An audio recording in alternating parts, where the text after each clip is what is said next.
నమస్తే welcome to TV 999 news ముందుగా headlines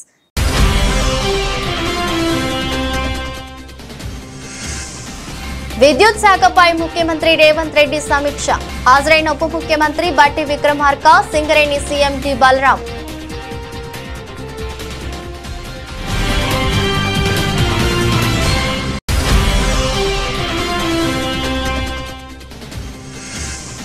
CM చంద్రబాబుపై మాజీ సీఎం జగన్ సంచలన వ్యాఖ్యలు చంద్రబాబు ఇంట్లో ఉండలేని పరిస్థితులు కాబట్టి కలెక్టరేట్ లో ఉండి బిల్డప్లు ఇస్తున్నారంటూ ఎద్దేవా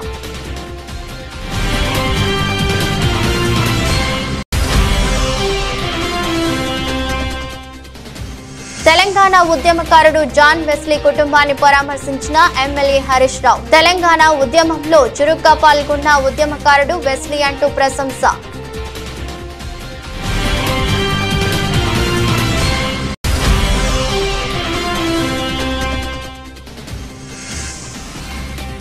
మహిళా నేతతో సత్యవేడు ఎమ్మెల్యే ఆదిమూలం రాసలీల్లో వీడియో బయటపెట్టిన బాధితురాలు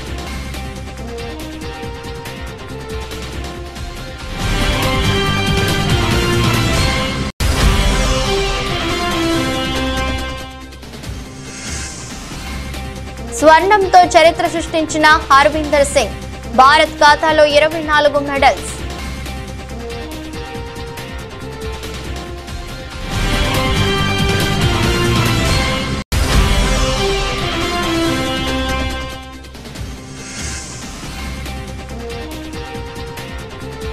మగువలకు గుడ్ న్యూస్ దిగొస్తున్న బంగారం ధరలు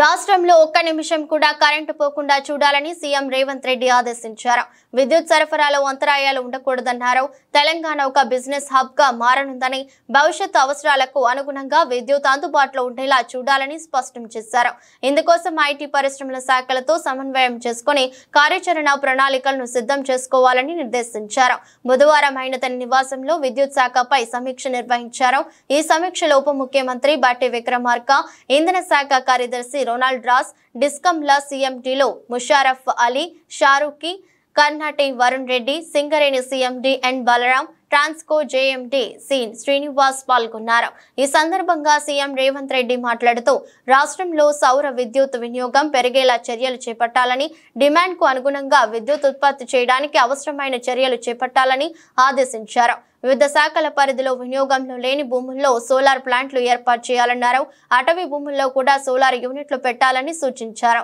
రాష్ట్రంలో విద్యుత్ స్థాపిత సామర్థ్యం 40,000 మెగావాట్లకు చేరుకునేలా చర్యలు చేపట్టాలని సీఎం రేవంత్ ఆదేశించారు సబ్ స్టేషన్లు ట్రాన్స్ఫార్మర్లపై అధిక లోడ్ను తగ్గించుకోవడానికి అవసరమైన చర్యలు చేపట్టాలని సూచించారు వినియోగదారులకు 24 గంటలు కరెంటు నాణ్యమైన విద్యుత్తును సరఫరా చేయాలని స్పష్టం చేశారు మాజీ రాష్ట్రపతి భారతరత్న డాక్టర్ సర్వేపల్లి రాధాకృష్ణన్ జయంతి ఉపాధ్యాయ దినోత్సవం సందర్భంగా వైఎస్ఆర్సీపీ కేంద్ర కార్యాలయంలో ఆయన చిత్రపటానికి వైఎస్ఆర్సీపీ అధినేత మాజీ ముఖ్యమంత్రి వైఎస్ జగన్మోహన్ రెడ్డి పూలమాల వేసి నివాళులర్పించారు ఈ కార్యక్రమంలో Kadapa MP YS Avinash Reddy party సమన్వయ ప్రధాన కార్యదర్శి మాజీ ఎమ్మెల్యే గడికోట శ్రీకాంత్ రెడ్డి కడప మేయర్ సురేష్ బాబు పెనమలూరు వైఎస్ఆర్సీపీ సమన్వయకర్త దేవభక్తుని చక్రవర్తి తదితరులు పాల్గొన్నారు పంట నష్టపోయిన రైతులను ప్రభుత్వం ఆదుకోవాలని మాజీ మంత్రి ఎమ్మెల్యే హరీష్ రావు అన్నారు సిద్దిపేట జిల్లా నారాయణరావుపేట పరిధిలోని గోపులాపూర్ గ్రామ తురకవాణికుంట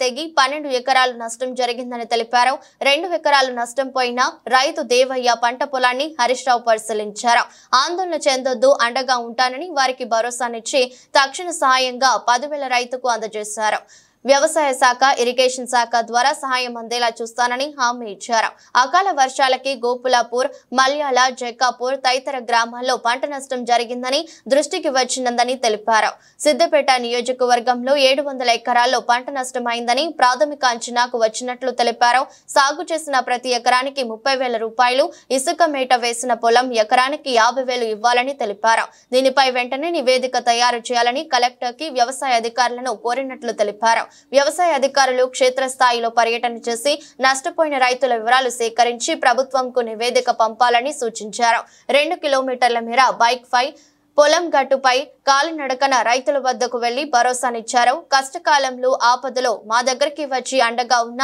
ఆర్థిక సాయం అందించిన హరీష్ రావు గారికి రుణపడి ఉంటామని రైతు దేవయ్య కుటుంబం తెలిపారు. ఈ రోజు వర్షాలకు డ్యామేజ్ అయిపోయి చాలా పెద్ద ఎత్తున రైతులకు నష్టం జరిగింది. మరి రైతుల పంట పొలాల్లో ఇసుక మేట పెట్టడం ద్వారా ఆ పొలాలు పనికి రాకుండా పోయిన పరిస్థితి ఉన్నది. అందువల్ల మేము ప్రభుత్వాన్ని కోరుతా ఉన్నాం. మరి గతంలో ఇదే రెవెన్యూ మంత్రి పొంగులేటి శ్రీనివాసరెడ్డి కానీ ముఖ్యమంత్రి గారు కానీ ఎకరానికి 30,000 ఆర్థిక సాయం చేయాలని చెప్పి ఆనాటి ప్రభుత్వాన్ని డిమాండ్ చేసినారు. మరి ఆ రోజు మీరు ప్రతిపక్షంలో ఉన్నప్పుడు మాట్లాడారు, ఈరోజు అధికారంలో ఉన్నారు. దయచేసి ఈ రైతుల్ని కాపాడడానికి ఎకరానికి 30,000 రూపాయల ఆర్థిక సహాయం అందించాలని ప్రభుత్వాన్ని మేము డిమాండ్ చేస్తూ ఉన్నాం. ఎందుకంటే రైతులు ఎంతో కష్టపడి దాదాపు ఇప్పటికే 20-30 పెట్టుబడి పెట్టారు. వాళ్ళు 20-30 నాట్ల కోసం కానీ, దుక్కి దున్నడానికి కానీ, ఎరువుల కోసం కానీ, కలుపు తీయడానికి కానీ 20-30 పెట్టుబడి అయింది. ఇప్పుడు ఆ ఇసుక మేట తీయాలంటే దాదాపు ఎకరానికి 50,000 రూపాయలు ఖర్చు అవుతుంది. అందువల్ల ప్రభుత్వం మరి పెద్ద హృదయంతో రైతుల్ని కాపాడాలని, రైతులకు వెంటనే మేలు చేయాలని చెప్పి కోరుతా ఉన్నాం. ముఖ్యంగా ఈరోజు రాష్ట్ర వ్యాప్తంగా కూడా, ముఖ్యంగా సిద్దిపేట నియోజకవర్గంలో కూడా చాలా R&B రోడ్లు తెగిపోయినాయి, పంచాయతీరాజ్ రోడ్లు తెగిపోయినాయి, చెరువులు కుంటలు కూడా కొన్ని దెబ్బతిన్నాయి. వీటన్నిటిని కూడా వెంటనే మరమ్మతులకు యుద్ధ ప్రాతిపదికన చేపట్టాలని చెప్పి కూడా ప్రభుత్వాన్ని డిమాండ్ చేస్తూ ఉన్నాం.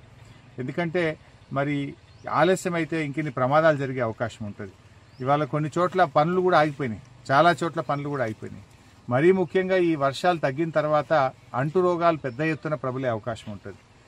అంటు రోగాలు వస్తాయి కనుక వైద్య ఆరోగ్య శాఖను అప్రమత్తం చేసి ప్రజలను కాపాడుకోవాలి. విజయవాడ వరద బాధితులను ఆదుకోవడంలో చంద్రబాబు ఘోరంగా విఫలమయ్యారని వైసీపీ అధినేత మాజీ సీఎం వైఎస్ జగన్ ఆరోపించారు. విజయవాడలో ముంపున గురైన ప్రాంతాల్లో పర్యటించి బాధితులను పరామర్శించారు. ఈ సందర్భంగా ఆయన మీడియాతో మాట్లాడుతూ చంద్రబాబు నివాసం ఉంటున్న ప్రాంతం కూడా నీళ్లలో మునిగినందున అక్కడ ఉండలేని స్థితిలో కలెక్టరేట్ లో ఉండి బాధితులకు సాయం చేస్తున్నట్లు బిల్డప్లు ఇస్తున్నారని ధ్వజమెత్తారు. వర్షాలు వరదల సమాచారం ఉన్నా కూడా చంద్రబాబు ప్రజలను ఆదుకునే ప్రయత్నం చేయలేదని విమర్శించారు. ఎక్కడా రిలీఫ్ కేంద్రాలు కనిపించడం లేదని ఆరోపించారు. వైసీపీ హయాంలో గోదావరికి వరదలొస్తే పెద్ద ఎత్తున అందుకున్నామని అన్నారు. ముందస్తు చర్యలు తీసుకుని నష్టం జరగకుండా అడ్డుకున్నామని పేర్కొన్నారు. వాలంటరీ వ్యవస్థ ఉంటే, కూటమి ప్రభుత్వం ప్రణాళికాబద్ధంగా వ్యవహరించి ఉంటే విజయవాడ విపత్తుకు గురి అయ్యేది కాదని విమర్శించారు.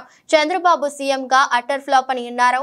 వరదల్లో చనిపోయిన వారికి 25 లక్షల పరిహారం అందించాలని, ప్రతి ఇంటికి 50,000 ఇచ్చి ఆదుకోవాలని డిమాండ్ చేశారు. అసలు అసత్యం అనేది ఎక్కడుంది దీంట్లో? నీ పేరేం పేరు? నవీన్, నువ్వే చెప్పు. నవీన్, అసత్యం అనేది ఎక్కడుంది చెప్పు. నేను చెప్పిన ప్రతి మాట కూడా ఎక్కడ అసత్యం కనిపిస్తూ ఉందో మీరే దయచేసి చెప్పమని అడుగుతా ఉన్నా. మీకు తుఫాన్ 28వ తారీఖున తుఫాన్ రాబోతా ఉంది, బుధవారమే తుఫాన్ రాబోతూ ఉందనే సంగతి మీకు తెలియదా? చంద్రబాబు నాయుడుకి తెలియదా? మనకే తెలిసినప్పుడు అది గజెట్లోనే ఐఎండీ వాళ్ళు ఇచ్చిన రిపోర్టే కదా బుధవారమే అని చెప్పి. మరి బుధవారం ఆ ఇన్ఫర్మేషన్ నీకు వచ్చినప్పుడు డ్యాములు ఎంత ఉన్నాయో చూసుకోవాల్సిన బాధ్యత నీదే కదా. పైనుంచి కూడా ఇతర రాష్ట్రాల నుంచి నీళ్ళు వస్తున్నాయన్న సంగతి నీకు తెలిసిందే కదా. అన్ని డ్యాములు నిండున్నాయన్న సంగతి నీకు తెలిసిందే కదా. ఫ్లడ్ కుషన్ ఏర్పాటు చేసుకోవాలన్న సంగతి నీకు తెలిసిందే కదా. ప్లస్ పైగా దానికి తోడు కృష్ణానది నుంచి వచ్చే నదికి నీళ్లకు తోడు ఇక్కడ తుఫాన్ రాబోతా ఉందన్న ఇన్ఫర్మేషన్ కూడా నీకు తెలుసు కదా. సో దానివల్ల కూడా అడిషనల్గా నీళ్ళు వస్తాయన్న సంగతి కూడా నీకు తెలుసు కదా. మరి ఇంత అబద్ధం ఎక్కడుంది? లాజిక్ ఎక్కడ? ఇల్లాజికల్గా ఎక్కడుంది దీంట్లో? అన్నీ కూడా వాస్తవాలే కదా. మరి 28వ తారీఖునే నీకు అలర్ట్ వచ్చిన మాట వాస్తవం నీకే కాదు ప్రజలందరికీ తెలిసినప్పుడు మరి నువ్వు స్పందించాల్సిన రీతిలో స్పందించకపోవడం వల్ల శుక్రవారం రాత్రి నుంచి శుక్రవారం సాయంత్రం నుంచి బీభత్సంగా వర్షం పడుతూ శనివారం కల్లా పూర్తిగా అతలాకుతలమైన పరిస్థితులు క్రియేట్ అవుతా ఉన్నాయనంటే బుధవారం నీకు టైం ఉన్నది, గురువారం నీకు టైం ఉన్నది, శుక్రవారం మధ్యాహ్నం దాకా కూడా నీకు టైం ఉన్నది. ప్రజలందరినీ షిఫ్ట్ చేసే అవకాశం నీకు ఉన్నది. నువ్వంతకు నువ్వే రిలీఫ్ సెంటర్లను ఏర్పాటు చేసుకోలేదు. ఎందుకు రిలీఫ్ సెంటర్లను ఏర్పాటు చేసుకోలేదు? నీ తప్పిదం కాదా? ఇరిగేషన్ డిపార్ట్మెంట్ వాళ్ళు ఎందుకు డ్యాములో ఫ్లడ్ కుషన్స్ ఎందుకు పెట్టుకోలేదు? అది వాళ్ళ తప్పిదం కాదా? పోలీసు వాళ్ళు, హోమ్ సెక్రటరీ వాళ్ళు ఎందుకు ప్రజలను షిఫ్ట్ చేయలేదు? అది వాళ్ళ తప్పిదం కాదా? మరి ఈ 3 తప్పిదాలు ప్రభుత్వం వైపునే ఉన్నప్పుడు ఇంకా తప్పిదం వాళ్ళు చేయకపోతే ఇంకా ఎవరు తప్పిదం చేశారు? కాంగ్రెస్ ప్రభుత్వం బీఆర్ఎస్ ఎమ్మెల్యేలతో సహా పోలీసు అధికారులందరి ఫోన్లు ట్యాంపింగ్ చేస్తున్నదని హుజూరాబాద్ ఎమ్మెల్యే పాడి కౌశిక్ రెడ్డి ఆరోపించారు. కరీంనగర్ జిల్లా జమ్మికుంటలో ఆయన మీడియా సమావేశంలో మాట్లాడారు. జిల్లా మంత్రి ఇంట్లో మానకొండూరు ఎమ్మెల్యే విలేకరుల సమావేశం నిర్వహిస్తే కరీంనగర్ సిపి మానకొండూరు సిఐతో టెలికాన్ఫరెన్స్ ఎందుకు మాట్లాడటం లేదని ప్రశ్నించారు. ఫోన్ ట్యాపింగ్ చేస్తున్నారనే దానికి ఇదే నిదర్శనమన్నారు. కాంగ్రెస్ ప్రభుత్వం ప్రజా సమస్యలను గాలికి వదిలేసి ట్యాంపింగ్లు చేయడమే లక్ష్యంగా ముందుకు సాగుతున్నారని విమర్శించారు. కేంద్ర మంత్రిగా ఉన్న బండి సంజయ్ ఫోన్ల ట్యాపింగ్ పై సిబిఐ విచారణకు ఆదేశాలను డిమాండ్ చేశారు. ఇప్పటి వరకు రైతులకు రుణమాఫీ కేవలం 40% మాత్రమే చేశారని ప్రతి రైతుకు రుణమాఫీ చేయాల్సిందేనని పేర్కొన్నారు. ఇవాళ ఖచ్చితంగా చాలా బాధ అనిపిస్తా ఉంది. ఈ ప్రభుత్వము ప్రజల సమస్యలు గాలి కొద్దేసి రుణమాఫీ కాకుండా ప్రజలు అల్లాడుతా ఉన్నారు. ఇలా రుణమాఫీ నా హుజూరాబాద్ నియోజకవర్గంలో ఈ రైతాంగానికి కేవలం ఒక 40% మాత్రమే అయింది. 60% మందికి ఇంకా రుణమాఫీ కాలేదు. నేను వచ్చేటప్పుడు కేసీఆర్ గారు కట్టించిన రైతు వేదికలలో విపరీతమైన జనం ఉన్నారు. ఏందే మీరు ఇక్కడ ఇంతమంది ఉన్నారంటే, సార్ ఇంకా మాకు రుణమాఫీ కాలేదు, ఏమనంటే ముఖ్యమంత్రి గారు మేము మొత్తం చేసినామని చెప్తున్నారు అని చెప్తా ఉన్నారు. చాలా బాధ అనిపిస్తా ఉంది. వాస్తవంగా బ్యాంకర్స్ మీటింగ్ పెట్టినప్పుడు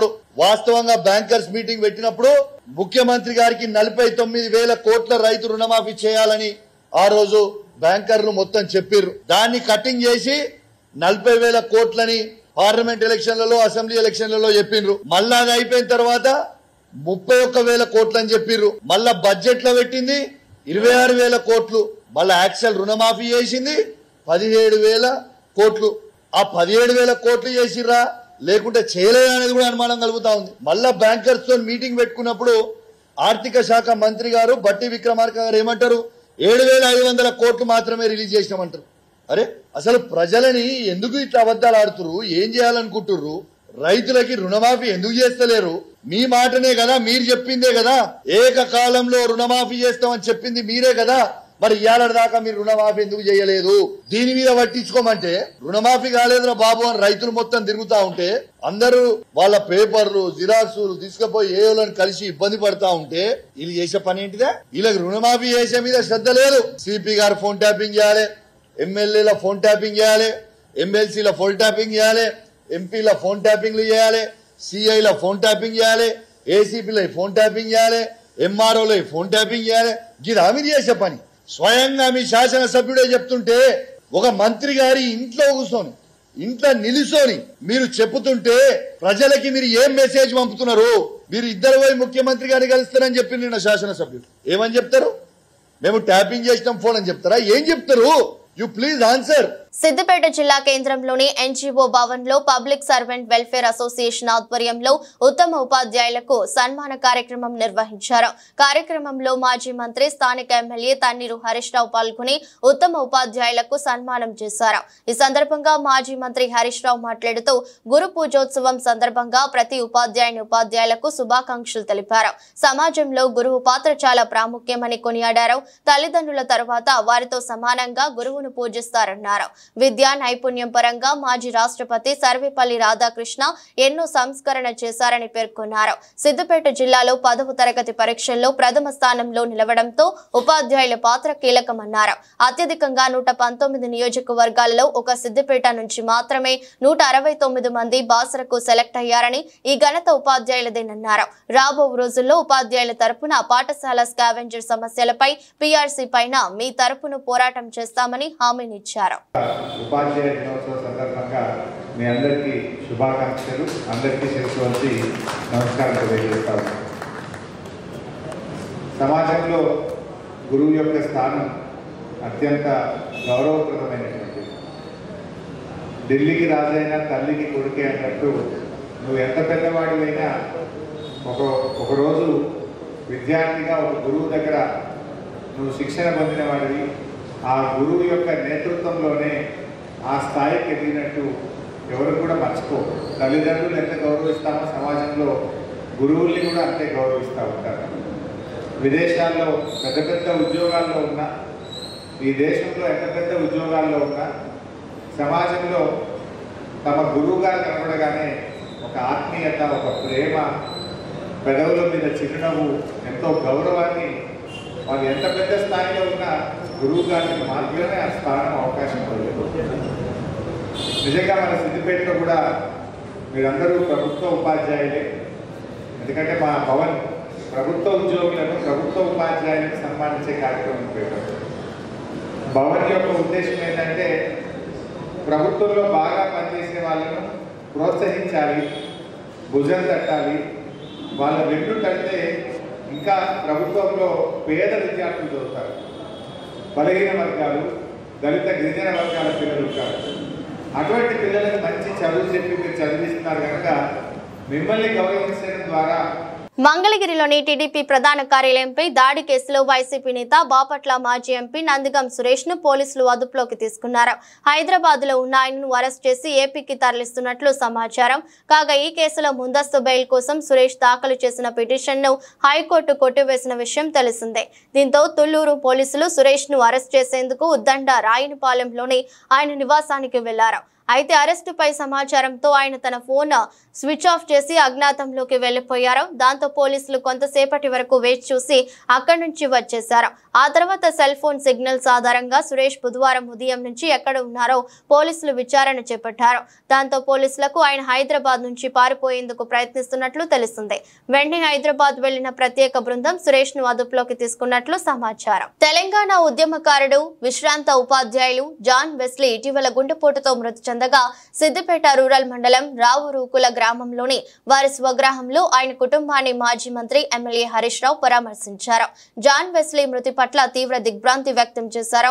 ఈ సందర్భంగా హరీష్ రావు మాట్లాడుతూ ఉపాధ్యాయునిగా తన ఉద్యోగ ధర్మంతో పాటు సామాజిక సేవలో భాగస్వామ్యం అయ్యేవాడని, పేదలకు సేవ చేయడంలో ముందున్నారని, సేవకు మారుపేరుగా నిలిచారని తన సేవలను కొనియాడారు. అలాగే తెలంగాణ ఉద్యమంలో చురుగ్గా పాల్గొన్న ఉద్యమకారుడు వెస్లీ అన్నారు. టీఆర్ఎస్ పార్టీకి తనకి వ్యక్తిగతంగా ఎంతో ఆత్మీయత ఉందని తెలిపారు. ఆయన మృతి బాధాకరమని, కుటుంబానికి అన్ని విధాల అండగా ఉంటానని భరోసా ఇచ్చారు.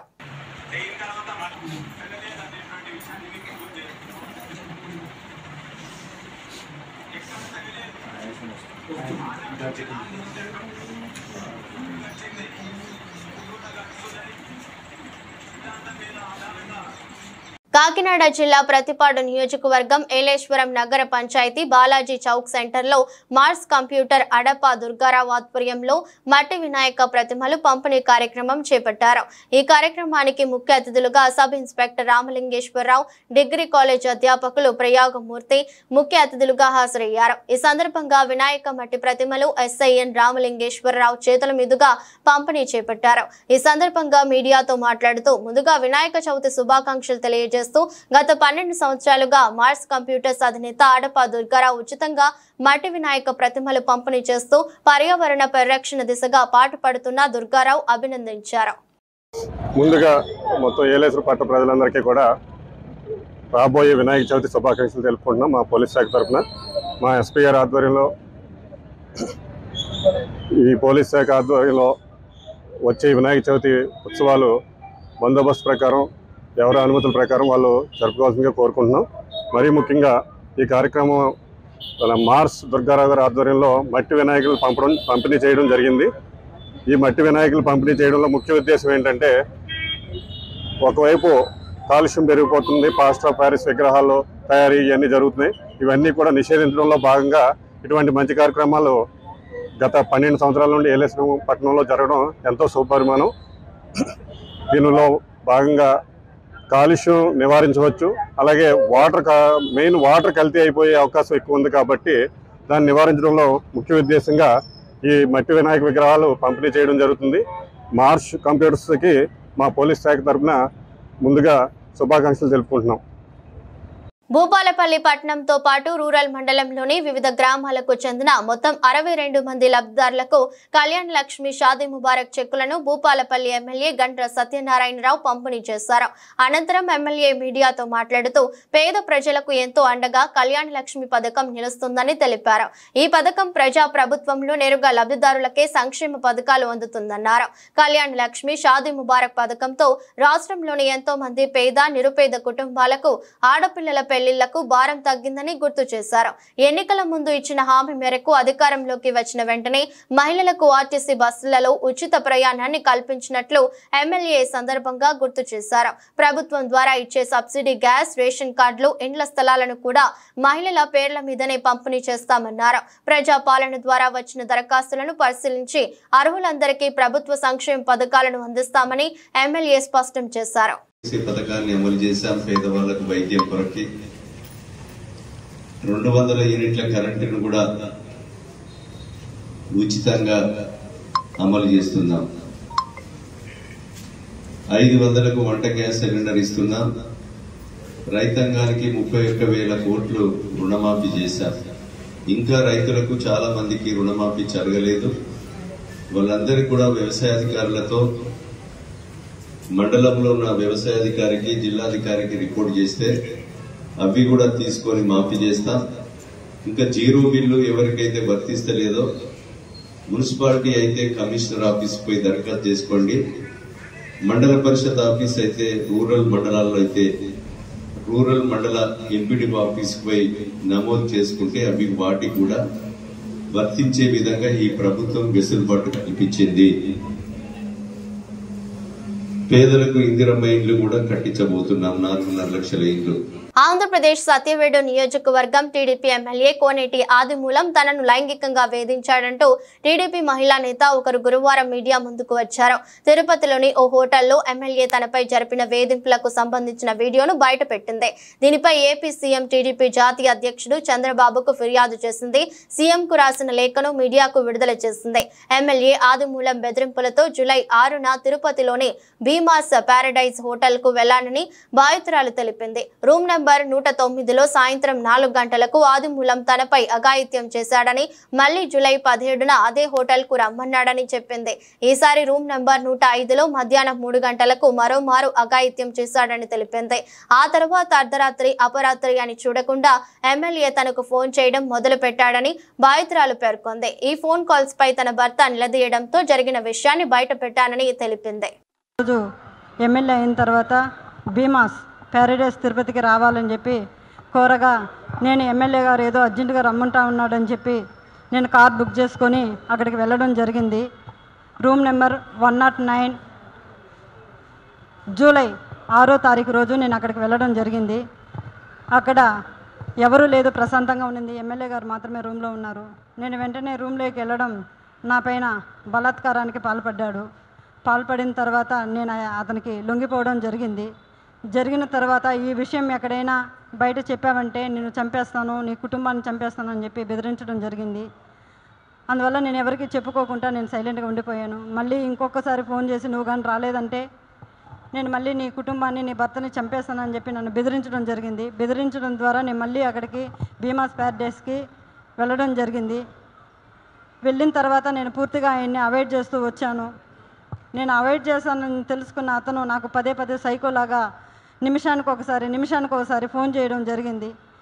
అది గుర్తించిన నా భర్త, ఎమ్మెల్యే నీకు ఎందుకైతే ఇన్నిసార్లు కాల్ చేస్తున్నాడని చెప్పి నా మొబైల్ ఇంచేసి నన్ను కొట్టడం, నన్ను బెదిరించడం చాలా చేశాడు. చేసిన తర్వాత నేను ఆ బాధను భరించలేకుండా నాకు జరిగిన బాధని నేను ఆయనతో వివరించడం జరిగింది. వివరించినప్పుడు నా భర్త, ఇలానే నీకే జరిగిందా, చాలామందికి జరిగిందా అన్నప్పుడు, చాలా మహిళలు, గవర్నమెంట్ ఎంప్లాయీస్ కూడా ఉన్నారు ఇందులో, మహిళలు చాలామంది బలైపోతున్నారు చెప్పాను. నేను చెప్పినప్పుడు ఆయన సూచించాడు నన్ను, ఈ చాలామంది మహిళల్ని కాపాడుకొని మనం బ్రతకాలి, మనం కాపాడుకోవాలని చెప్పి ఆయన నాకు ఒక పెన్ కెమెరాని అరేంజ్ చేసి ఇవ్వడం జరిగింది.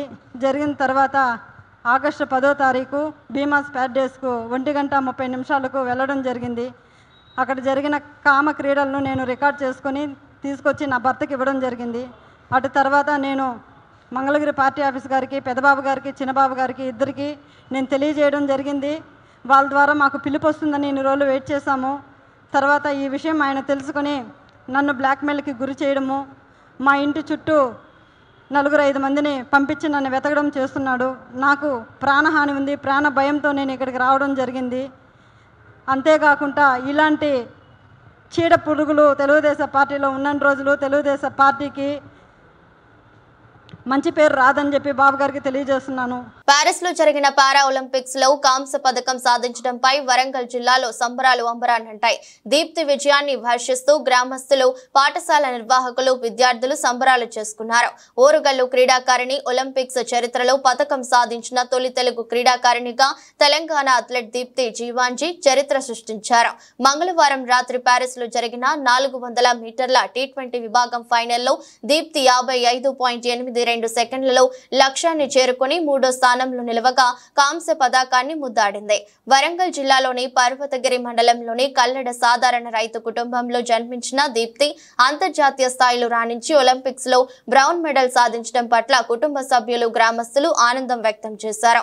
అంతర్జాతీయ స్థాయిలో పారా ఒలింపిక్స్ లో ప్రతిభ కనపరిచి దేశానికి పేరు తెచ్చిన తమ కూతురిని ప్రభుత్వం గుర్తించి ఆర్థికంగా నిలదొక్కునేలా సహకరించాలని ఈ సందర్భంగా దీప్తి తల్లిదండ్రులు, గ్రామస్తులు కోరారు.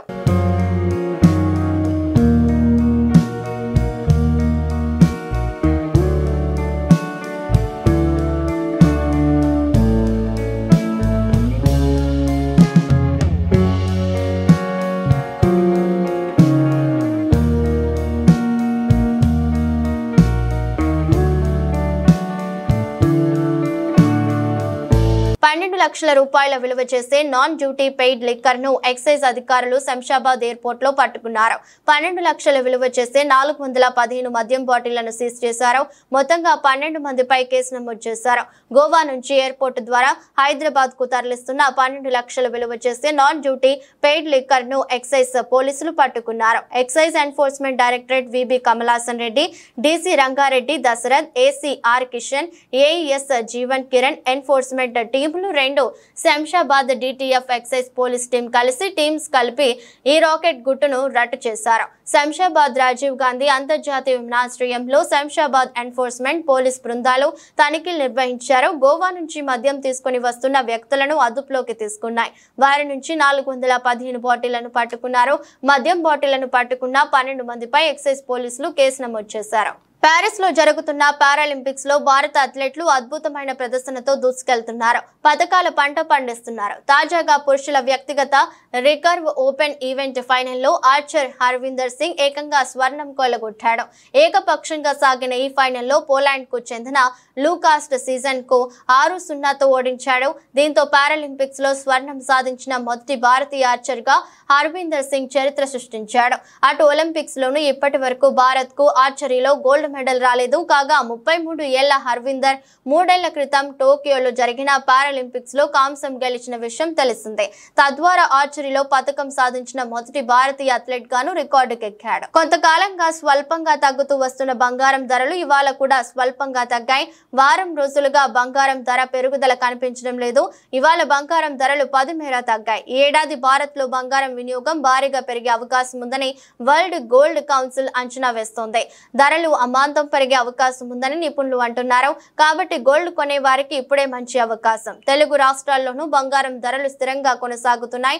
హైదరాబాద్ లో గురువారం 10 గ్రాముల 22 క్యారెట్ల బంగారం ధర 66,680గా ఉండగా 24 క్యారెట్ల బంగారం ధర 72,750గా ఉంది.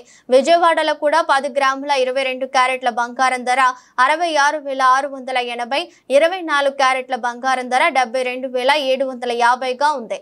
విశాఖపట్నం సహా ఏపీలోని ప్రధాన నగరాల్లోనూ ఇవే ధరలు కొనసాగుతున్నాయి. వరుసగా 100 మేర తగ్గుతూ వస్తున్న వెండి ధరలు గురువారం కూడా అదే బాటలో నడిచాయి. వార్తలు ముగించే ముందు మరోసారి హెడ్లైన్స్.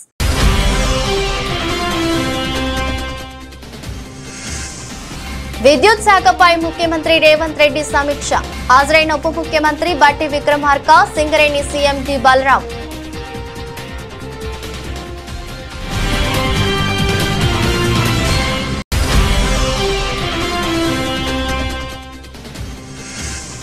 సీఎం చంద్రబాబుపై మాజీ సీఎం జగన్ సంచలన వ్యాఖ్యలు. చంద్రబాబు ఇంట్లో ఉండలేని పరిస్థితులు కాబట్టే కలెక్టరేట్ లో ఉండి బిల్డప్లు ఇస్తున్నారంటూ ఎద్దేవా.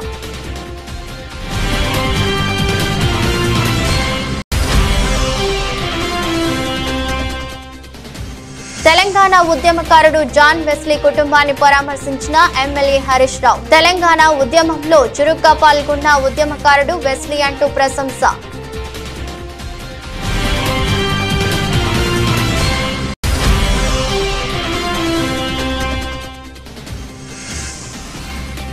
మహిళా నేతతో సత్యవేడు ఎమ్మెల్యే ఆదిమూలం రాసలీల్లో వీడియో బయటపెట్టిన బాధితురాలు.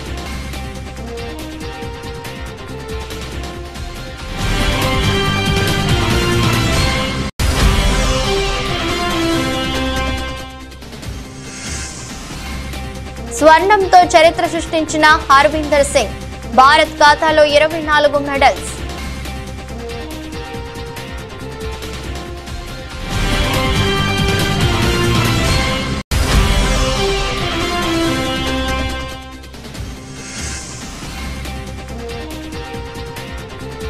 మగువలకు గుడ్ న్యూస్, దిగొస్తున్న బంగారం ధరలు.